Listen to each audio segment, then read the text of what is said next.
চুলায় জাল দেওয়া ছাড়া খুব সুন্দর করে তেঁতুলের আচার কিভাবে বানিয়েছি আর কিভাবে সংরক্ষণ করলাম সেটাই শেয়ার করব আজকে আপনাদের সাথে। আসসালামু আলাইকুম সবাইকে, আশা করছি সবাই ভালো আছেন। আলহামদুলিল্লাহ আমিও খুব ভালো আছি। তো এদিকে আমি মরিচ, পাঁচফোড়ন এগুলোকে প্রথমে ভেজে নিয়েছি, তারপরে এটাকে এখন ব্লেন্ড করে নেব। তো ব্লেন্ড করে নেওয়ার পর এদিকে আমি খুব বড় একটা প্লেট নিয়েছি। এই তো এখন তেঁতুলগুলো আমি পরিষ্কার করে নেব। তো তেঁতুলের যেই ছালগুলো ছিল এগুলো এখন আমি সব ছাড়িয়ে নিয়েছি। চাইলে বীজগুলো ফেলে দেওয়া যেত, তো আমি দেইনি। তো এখন সবগুলো মশলা অ্যাড করে দেব। এদিকে যে পাঁচফোড়ন আর মরিচের যেই ব্লেন্ড করে নিয়েছিলাম সেটা দিয়ে দিলাম। তো এখন তার সাথে দিয়ে দেব লবণ আর চিনি। তো চিনি আমি বেশি পরিমাণে দেইনি, কারণ আমি বেশি মিষ্টি করব না এটাকে, মোটামুটি হালকা টক ঝাল মিষ্টি হবে, তো অতটাও মিষ্টি হবে না। তারপর দিয়ে দিলাম এই তো পরিমাণ মতো সরিষার তেল। তো সরিষার তেল এখন আমি খুব কম পরিমাণে দিয়েছি, পরে আরও অ্যাড করব। তো এদিকে আমি ভালো করে মাখিয়ে নিচ্ছি, তারপর আবার সরিষার তেল দিয়ে দেব।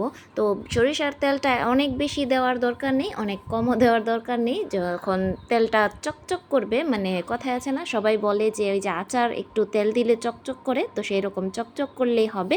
আর এদিকে আমি দিয়ে দিলাম রসুন, থেতো করে দিয়েছি।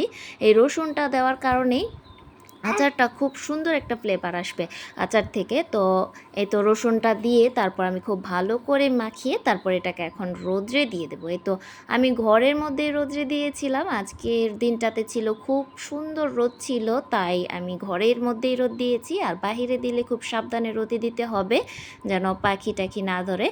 রসুন দেওয়ার কারণে এত সুন্দর একটা স্মেল আসছিল, বলে বোঝানোর মতো না। আর এদিকে আমি রোদ কিন্তু বেশিক্ষণ দেইনি, 2 ঘন্টা রোদে দিলেই হবে। 2 দিন 3 দিন রোদে দেওয়ার কোনো প্রয়োজন নেই। এদিকে বেশি পরিমাণে রোদ হলে 2 ঘন্টা হলেই হবে। চাইলে বেশিক্ষণ রোদে দেওয়া যায়, তো আমি বেশিক্ষণ রোদে দেইনি। আচারটা দেখতে এত সুন্দর লাগছিল, তো বলে বোঝানোর মতো না। আর এত সুন্দর একটা স্মেল আসছিল, খুবই ভালো লাগছিল। আর এইদিকে আচারের কালারটা দেখতে অতটা সুন্দর লাগছে না ভিডিওতে, সরাসরি যতটা সুন্দর ছিল।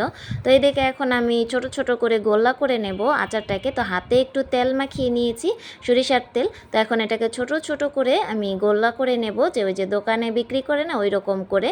তো এদিকে ভিডিওতে কালারটা খুবই বাজে দেখাচ্ছে, আসলে এই আচারের কালারটা খুব সুন্দর ছিল।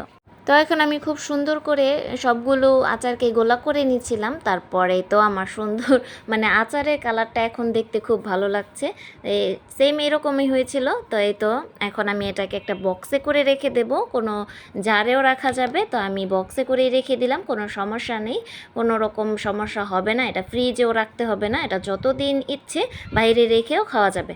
তো এই তো আজকের মতো এখানেই বিদায় নিচ্ছি। সবাই ভালো থাকবেন, সুস্থ থাকবেন, আল্লাহ হাফেজ।